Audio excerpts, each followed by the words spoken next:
Olá, querido amigo, tudo bom? Que alegria estar com vocês em mais um início da lição de Escola Sabatina, começando aí hoje à tarde, né? Mas amanhã a gente volta ali para o horário entre 6 e 6:30, tá bom? Sempre depois do nosso devocional que estamos concluindo o livro de Romanos.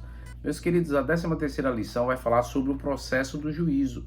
E, como adventista, nós cremos em 3 fases do juízo: juízo pré-advento, juízo milenar, juízo executivo, e também vamos falar sobre a questão dos salvos, né, que fazem parte aí da primeira ressurreição, junto com os vivos que creram em Cristo, mas depois ali nós também estaremos falando sobre a segunda morte. Tema muito importante, aprender sobre o juízo, porque a maneira que pensamos a respeito da morte influencia muito no juízo.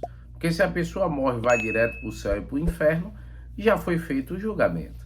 Então a gente precisa cuidar com essa temática, porque às vezes uma má compreensão de um aspecto da Bíblia influencia em tudo e pode atrapalhar o nosso processo de santificação e de salvação.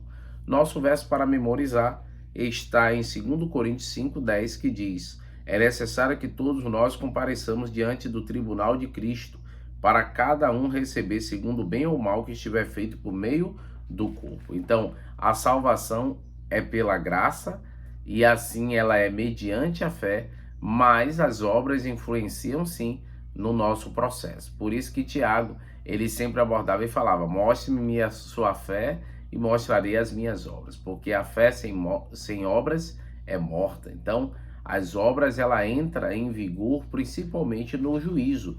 O que é que fizemos com aquilo que cremos? Qual foi o nosso procedimento de acordo com o que ouvimos, acreditamos e pregamos deste evangelho?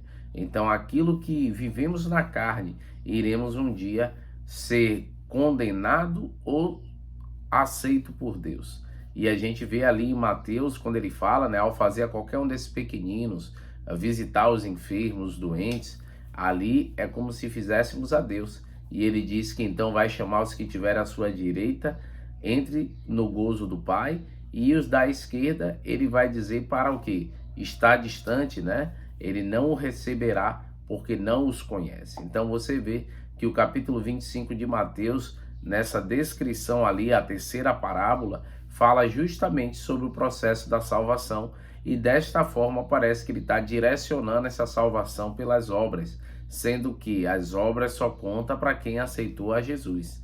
Então Deus, ele é o nosso juiz. Esse é o principal ponto que a gente tem que entender, e é ele que vai ali com muito amor e carinho nos julgar.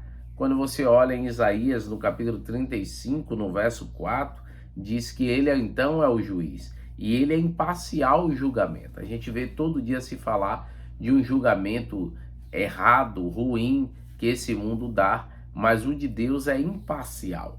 Muitas das vezes a gente fala com esses, entra no céu, outros a gente tira de lá, mas Deus assim não fará. Com seu amor e misericórdia ele agirá, porque se a gente for pelos nossos méritos, eu acabei de falar das obras, todos nós se perderemos, porque as nossas obras não são boas, mas Deus, ele conhece as intenções, as inclinações do coração. Então muitas das vezes tem gente que faz o bem, mas a intenção é má. Então quem é que pode julgar? Só Deus, porque sabe que vai no íntimo do coração. Porém, você vai ver que o juízo milenar, os justos também participarão, porque em todo julgamento há testemunhas, e as testemunhas influenciam naquele juízo, para que possa assim ver se o juízo está sendo imparcial ou não. Então eu acho que as etapas sendo estudadas vai ser muito bom para a sua compreensão. O Evangelho segundo o julgamento divino se concentra na salvação dos pecadores arrependidos e, portanto, apresenta boas novas sobre Deus, o Deus de amor. No final, Deus restaurará por completo a harmonia e a paz de todo o universo. E o julgamento é para isso, para que aqueles que preferiram o pecado em vez de Deus, aqueles que se uniram ao pecado, ao ponto do pecador e pecado se tornar um só, eles serão destruídos, para que o pecado não mais reine, e sim reine o amor e a vontade de Deus. E assim viveremos em uma nova terra, como diz Apocalipse 22, essa terra purificada, transformada pelo poder de Deus, no qual Deus habitará conosco. Será um lugar, queridos, como diz o verso 4 ali de Apocalipse 22, que Deus enxugará dos olhos toda lágrima, a morte já não existirá, já não haverá mais pranto nem dor, e Deus estará conosco. Você crê nisso? Se você crê, ore comigo neste momento.